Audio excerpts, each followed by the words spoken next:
دستای ما را بسته کردن، دستا را از پشت، از بچه ها را، از مردها را، طفلا را، همشان بسیار فاش میدادن که شما میرین و چی میکنین، چرا از مردم.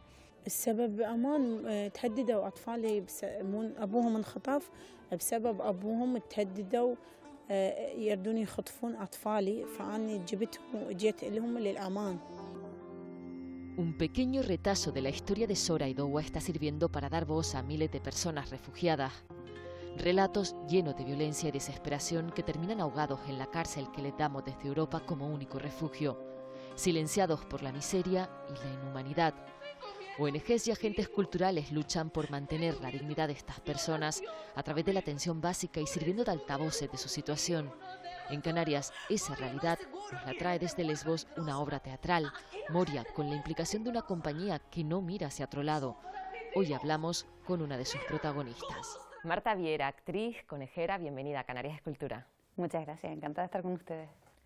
Marta, acaban de estrenar Moria, una producción de Una hora menos. ¿Qué cuenta esta historia? Moria habla de la historia de dos refugiadas, bueno, de tres porque se hace referencia a otra más, a las que entrevistaron en el mismo campamento de Moria, en Lesbos, el año pasado, en enero de 2020. Y hacemos una recreación junto con ellas, a nivel documental también, de su historia. ¿Por qué han llamado Islas Jaulas? ¿Por qué se les llama Islas Jaulas? Precisamente por la situación que se está dando en muchas islas, como ya hablamos de Lesbos, lo que estaba pasando aquí en Arguineguín mismo, lo que está pasando ahora en Barranco Seco, en Gáldar y demás, pues con toda esta situación de migración, que al final los gobiernos se lavan las manos y dejan encerradas a esta gente, a estas personas en sitios donde no tienen salida, y la propia isla se convierte en una jaula para ellos, donde ellos no quieren estar realmente.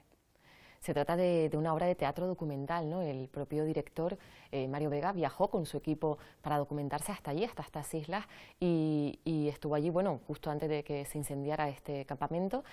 Cuéntanos qué se encontraron en esta zona, qué fue lo que vieron. Pues mira, lo que ellos nos contaban, lo que después nos transmitieron, e incluso estando allí nos contaban, nos hablaron de un campo desolador. O sea, era una situación terrible, y más teniendo en cuenta que se encuentra dentro de Europa. Estas personas llegan a Europa con toda la felicidad, la alegría de haber podido y haber conseguido llegar hasta Europa para encontrarse en unas situaciones infrahumanas. Ríos de basura, sus excrementos por los campamentos. Piensa que este campamento estaba diseñado para acoger a 3.000 personas, y en el momento en el que el equipo viaja a Lesbos se encuentran allí 23.000, creo que son, fuera incluso del campamento, y ya en unos campos de olivo, con casetas de campaña, con un frío terrible, sin medios, sin luz, sin agua, sin nada. Entonces, pues imagínate, aquello era desolador, los niños que no saben dónde meterse, familias totalmente desestructuradas, padres que no saben y madres que no saben qué hacer para mantenerlos, ¿no? Pensando que habían llegado al lugar donde iban a ser felices.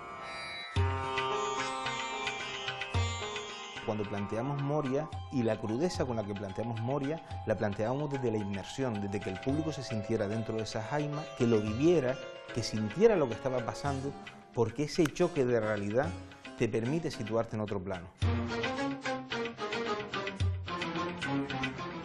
Lo cierto es que Moria se inicia el proyecto hace cosa de 1 año y medio. Hace 1 año fuimos, en enero del año pasado, fuimos a la isla de Lesbos a vivir la experiencia en el campamento de refugiados. Lo que no esperábamos que 1 año y pico después, cuando llegamos al estreno, nos encontramos que la situación en la que se encuentra Canarias. Es un modelo de islas jaula donde lo que generamos son parking, son grandes aparcamientos de personas, donde existe una serie de problemas independientemente de cómo se lo solucione, pero en vez de buscar una solución, la que sea, lo que se plantea es aparcar a las personas.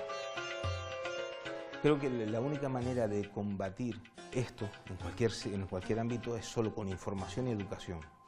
Con educación llegamos tarde. Hay una parte de la población que ya está fuera, a la cual no se la ha educado con los valores suficientes y las herramientas suficientes. Pero con información no estamos tan tarde. El hecho teatral se produce cuando yo te cuento algo que despierta algo en ti. Y en esa comunicación entre tú y yo se produce esa magia del teatro. Ellos hacen esto, nosotras. ¿Por qué no entienden?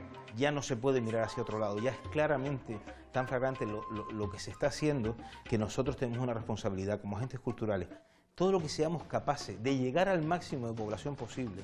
Por eso sumo a todos los agentes, no a los teatrales, sino todos los agentes que estamos implicados en la comunicación social. Todo lo que seamos capaces de comunicar son vidas que se salvan. Este es el momento donde todos, cada uno desde su punto, tenemos que ser responsables. Y casi sin querer hemos ido asumiendo hacia nosotros mismos esa responsabilidad de contar determinado tipo de cosas que si no, no se contarían dentro del mundo de las artes escénicas. Aquí la gente no es peligrosa. Sobrevivimos.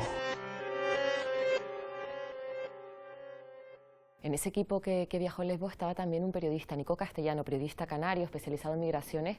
¿Cuál fue su aportación a este trabajo? Pues mira, él fue fundamental porque hizo de vínculo entre Una Hora Menos y Médicos Sin Fronteras. También fue el que consiguió el movimiento dentro del campo de refugiados, porque no es fácil entrar allí, tienes que tener pues ciertos documentos y ciertos permisos, ¿no?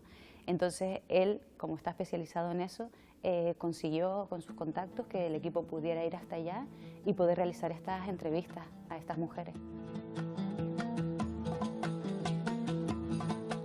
Canarias hoy es el laboratorio de sufrimiento, el laboratorio de las políticas más extremas de la Unión Europea en cuanto a no respetar los derechos de los migrantes, y la sociedad canaria tiene un reto, y es no contagiarse del odio que algunos intentan insuflar y volver a situar en el centro del debate los derechos de esas personas, esas mujeres, esos niños, esas historias concretas, que lo único que han hecho es lo mismo que han hecho los canarios durante muchos periodos históricos, que es buscar prosperidad o poner su vida a salvo.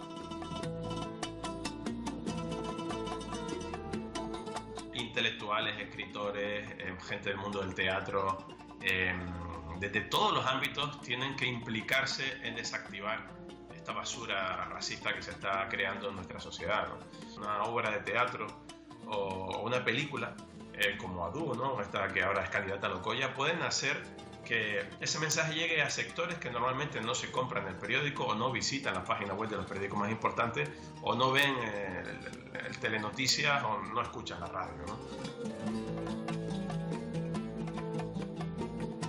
Yo recomendaría dos libros de Pepe Naranjo, al que todos conocen, el Premio Canarias, uno de los mejores periodistas en español del mundo. Uno es Cayuco, que fue una recopilación de la primera crisis migratoria que va hasta el año 2006-2007.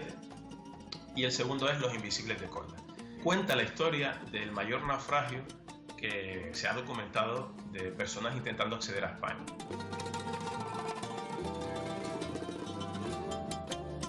Lo que veo es que la sociedad se ha narcotizado, se ha acostumbrado a que muera la gente, a que llegue el otro día una señora al muelle de Arguineguín con su niña y cuente la niña, porque su madre no podía hablar, que habían tirado el cadáver de su hermano por la borda. Y parece que es algo normal, parece que forma parte, como si fueran accidentes de tráfico, y no.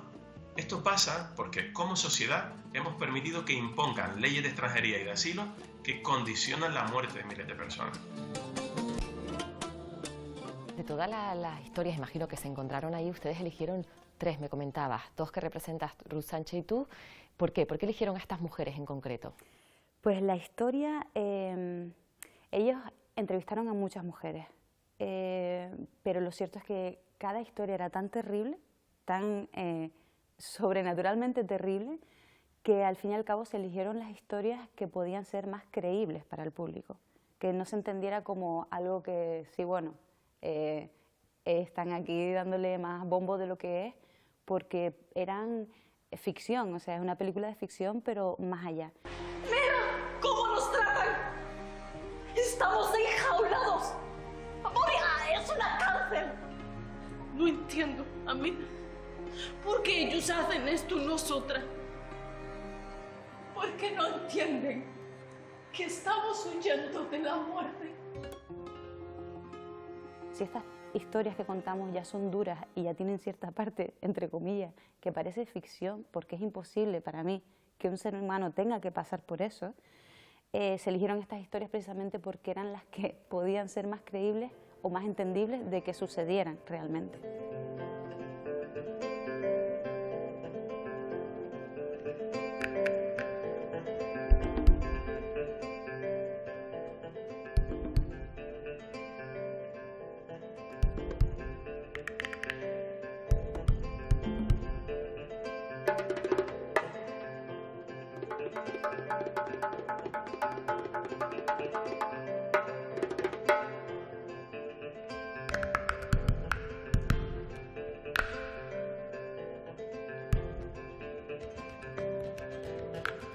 A los chicos es necesario darles información, pero además es muy importante enseñarles a procesarla. Creemos que ahí está un poquito nuestra labor. De hecho, me atrevería a decir que ni siquiera leen prensa, sino toda la información que reciben de las redes sociales.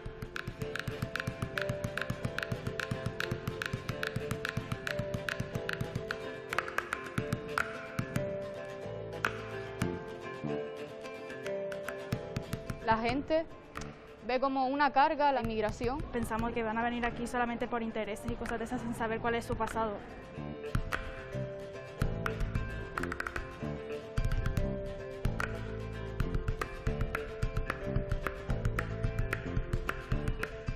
Bueno, aquí tenés mejor vida, es cierto, pero no es lo que imaginamos nosotros que estamos en África.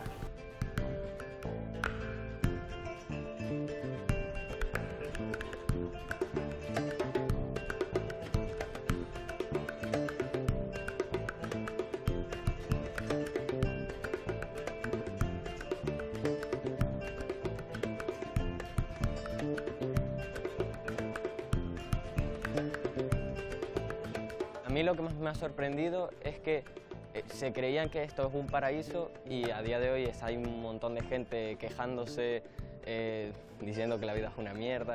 Muy triste que a día de hoy sigan pasando que niños tengan que huir de su país para poder estudiar, tener trabajo. Las condiciones pésimas que han vivido para venir y lo que se están esforzando por sacar un buen futuro y conseguir una mejor vida. Nunca se rinden con los objetivos que tienen hacia la vida.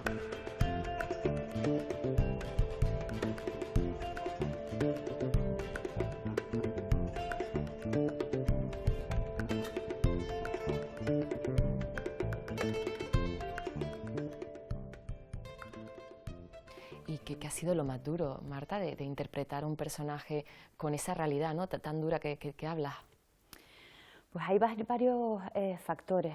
Uno tiene que ver con la empatía, con estas historias, con estas mujeres, con la documentación previa que hicimos, con escucharlas, conocerlas, un poco saber de ellas, saber qué ha sido después de ellas también.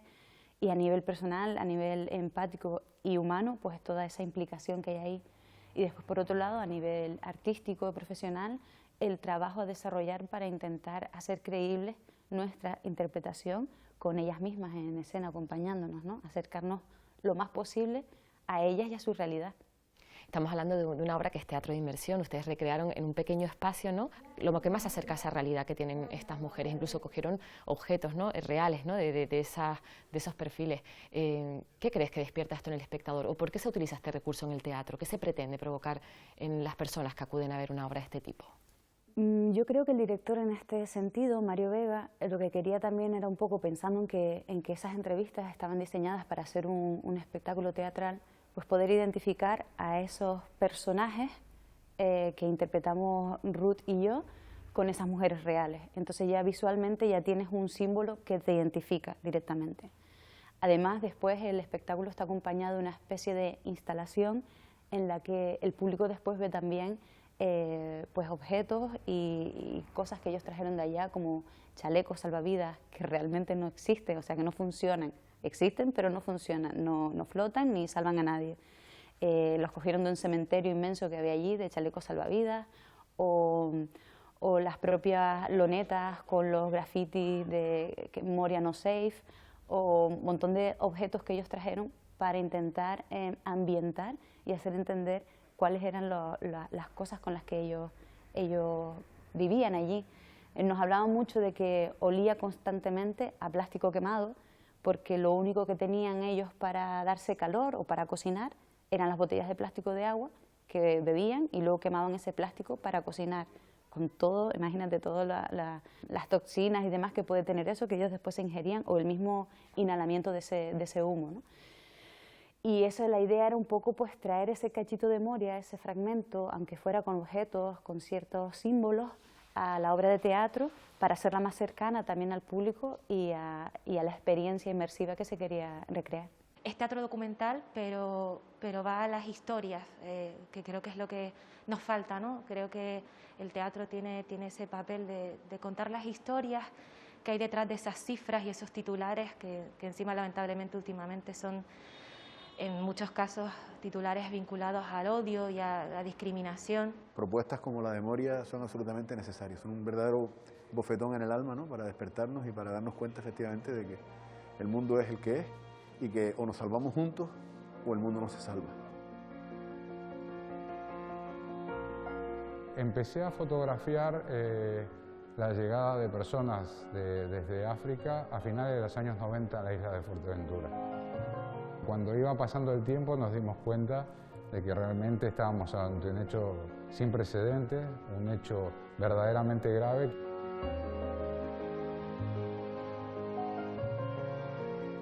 Venir de Senegal a bordo de un cayuco conlleva un peligro de muerte real a cada momento, ¿no? Entonces, la idea es documentar todo eso y que la gente que pueda verlo pueda reflexionar a partir de por qué se hace esto. Esto fue como unas 50 millas al sur de la isla de Tenerife. Viajaban 70 personas en el cayuco. Me acuerdo perfectamente porque había un señor de todos ellos que iba con una montaña así de papeles, para un lado y para el otro. Y nosotros veíamos eso, pero no sabíamos lo que era, hasta que me enteré de lo que tenía. Tenía los currículums de los 70 que venían en el cayuco. He sido testigo de muchas personas que se han acercado, han ayudado, se han tirado al agua para salvar. No solamente está el gesto xenófobo, racista de tirarle piedra al diferente.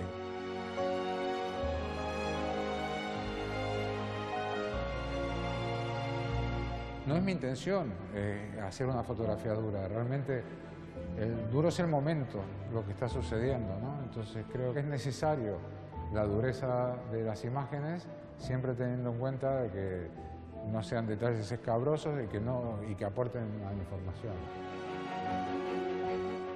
Aquí hay una foto de una chica que se llama Cristian, que está llorando en la tumba de su marido.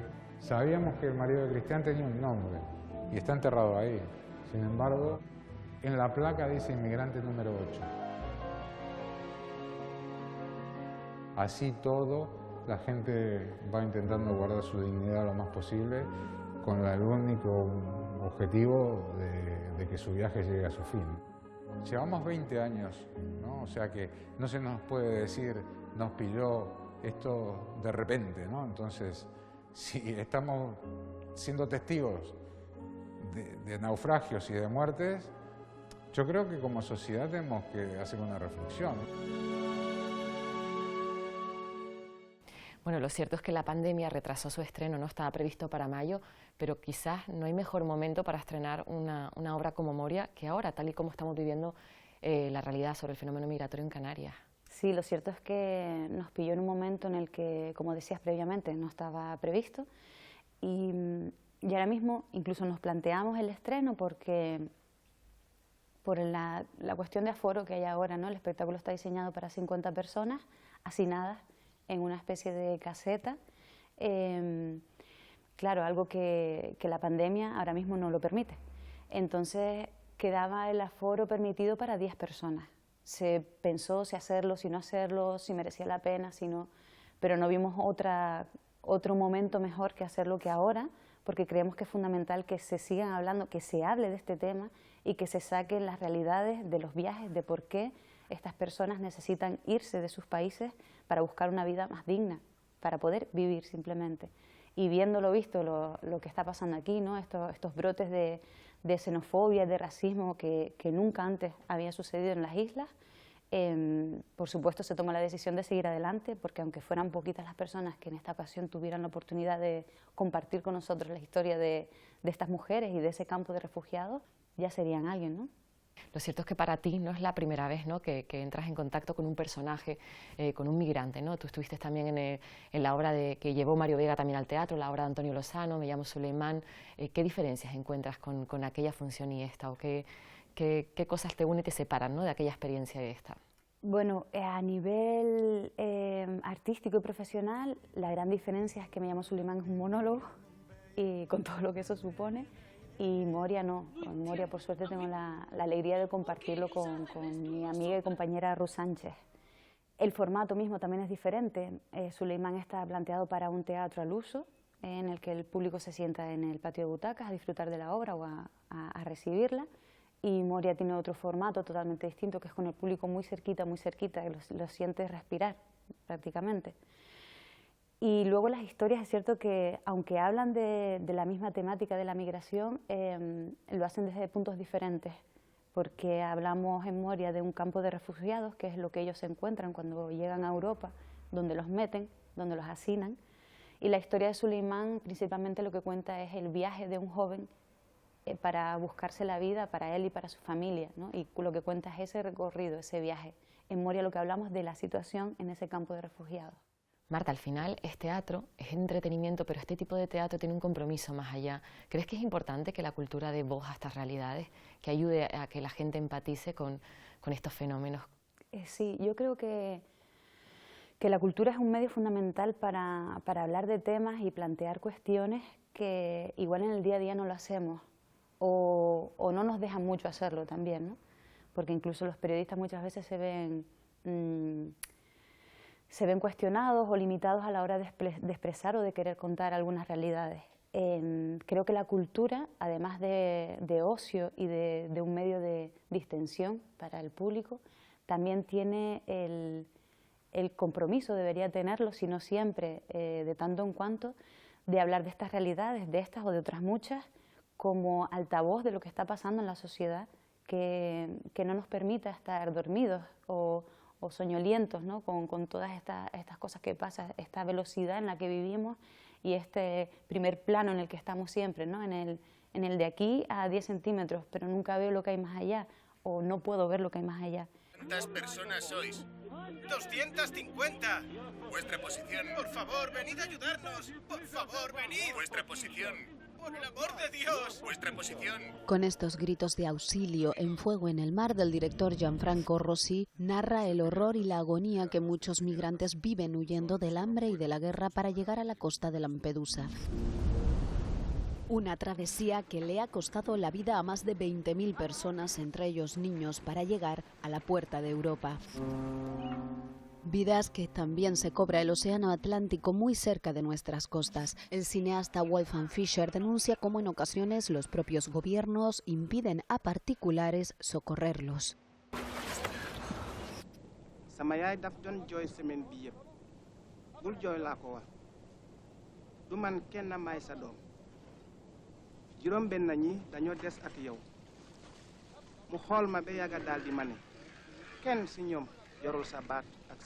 Pero la incertidumbre acompaña al migrante no solo durante este terrible e injusto viaje. Cuando llega, a muchos le esperan los prejuicios y el miedo de una sociedad sin empatía.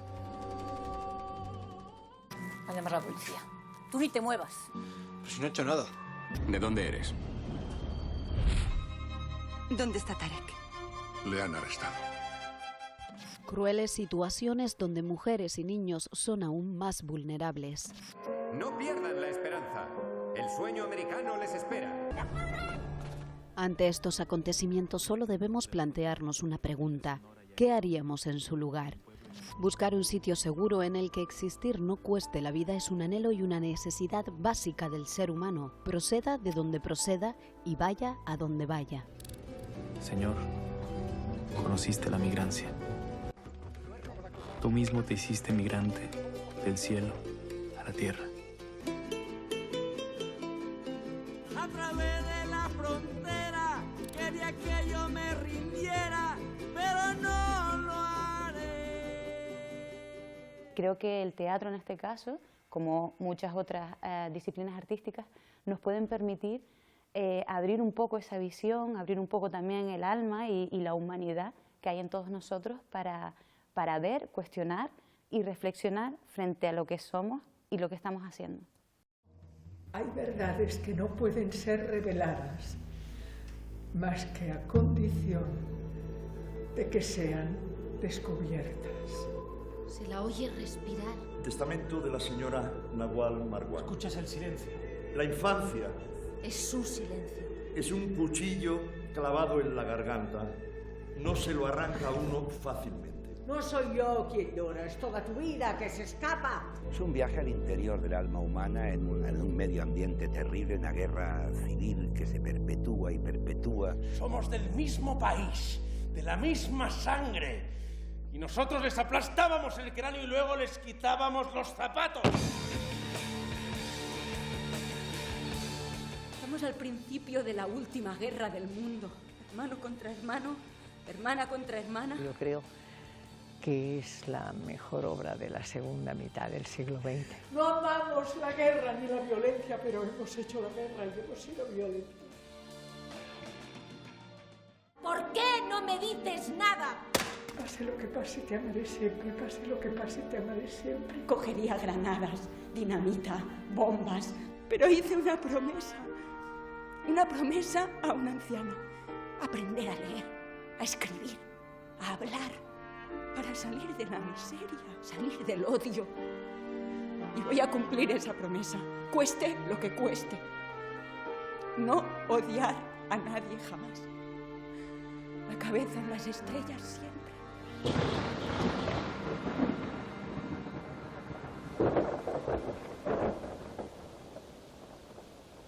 ¿Qué es lo más que te ha sorprendido de la reacción del público? Yo creo que para el público en este espectáculo es muy impresionante estar dentro de la caseta con nosotras, las actrices. Poder ver a esas mujeres en una entrevista, verlas en una pantalla a 360 grados y poder verlas a ellas contando su historia y sentirnos a nosotras a 1,5 metros interpretando esas historias. Creo que salen en shock. De hecho, lo que pasa en el espectáculo es que cuando terminamos no se oye nada. El público acaba en un silencio absoluto y por lo general la gente que ha asistido a las representaciones nos hablaba de que no podían hablar, no porque no quisieran, sino porque tenían un nudo gigante en la garganta, que se habían quedado como en shock sin saber un poco cómo gestionar lo que acababan de vivir, porque ya no solo es la información que se da, sino lo que viven a nivel emocional. Los personajes no eran personajes ficticios, sino personajes reales. Me han conmovido especialmente y me han hecho pasar por toda una amalgama de sensaciones diferentes, sobre todo dolorosas y conmovedoras. Nos hace sentirnos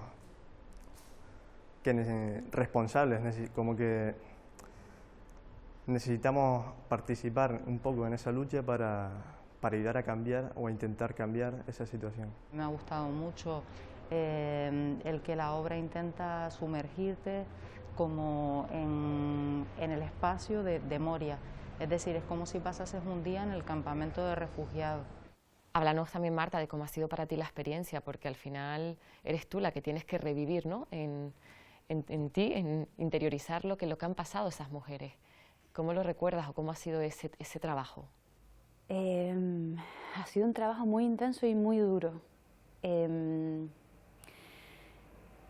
Me llamo Suleimán, es un espectáculo que dura 1 hora 10, 15 minutos, en la que estoy sola en escena contando una historia terrible, trágica, que me destroza y acabo agotada.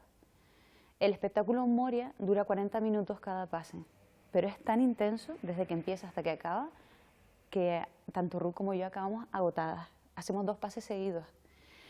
Y pensar que tenemos además varios días de función continuados nos hace un poco tener que trabajar el fondo, es decir, cómo gestiono mi energía y cómo gestiono mis emociones o mi capacidad como intérprete para no destruirme el primer día, para no agotarme, para no quedarme vacía, porque lo que hacemos es vaciarnos completamente en cada pase. Y entonces es durísimo, es durísimo. Llegas a casa como si llegaras de un velatorio, es muy duro.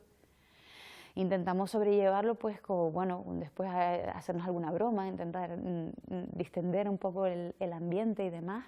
Por suerte el equipo es maravilloso, ya no solo mi compañera, sino todo el equipo técnico de producción que trabajan en el montaje, en el proyecto, y nos sentimos como en casa y entonces estamos como muy cómodas y tenemos un poco ese espacio también de relax, pero sí que las historias son muy duras. Y pensar en eso y vivirlas o intentar vivirlas de primera persona, a mí lo que me hace cuestionarme es cómo es posible que haya gente que soporte todo eso que pasan estas mujeres y tantas otras personas. ¿Y saben algo de ellas? ¿Saben dónde están? ¿Están en contacto con ellas de alguna manera? Sí, antes justamente del estreno nos pusimos en contacto con ellas para saber qué pasaba ahora, además después del incendio y demás, ¿no? Sabemos que Sora, que es el personaje que yo interpreto, mi personaje se llama Amina, pero bueno, es como si fuera su avatar. Sora, sabemos que está ahora en los Balcanes porque la deportaron finalmente y está volviendo a buscarse la vida, está en otro campamento de refugiados intentando llegar a Europa de nuevo. Sabemos que Saleha, que era una señora de la que hablamos en la obra, no la interpretamos, pero sí hablamos de ella, una señora que tenía 2 hijos con discapacidad, una señora de 70 años, consiguió llegar a Atenas y creo que está en un piso tutelado. Y de Douwa, que es la iraquí que interpreta Ruth Sánchez, o bueno, ella hace de Sahar, que es su avatar, no sabemos nada. No tenemos noticias, no sabemos qué fue de ella y entonces tenemos un poco también ese vacío terrible, ¿no? de no saber qué fue, ni dónde está, ni ella ni sus hijos. Marta, después de haber vivido esta experiencia, ¿no? y de estar tan cerca de esta realidad, mensaje a la sociedad canaria. Bueno, yo no sé si yo soy alguien para dar un mensaje a nadie, ¿no? Pero sí es cierto que creo que no debemos olvidar quiénes somos y de dónde venimos, quiénes han sido nuestros abuelos, lo que tuvieron que pasar ellos también. El pueblo que somos y que hemos demostrado ser durante tanto tiempo y que, por desgracia ahora, se está tiñendo un poco, ¿no? Con todo esto de la xenofobia, del racismo, del rechazo al otro. Si recordamos de dónde venimos y lo que hemos tenido que pasar, muchos de nosotros o muchas de nuestras familias, si pensamos un poquito en la situación de los demás, solo un poquito, pensar en que quizás eso que se dice de que vienen aquí para robarnos algo que ellos realmente no quieren, ellos no quieren estar aquí, y aunque quisieran estar aquí, ¿por qué les vamos a decir que no?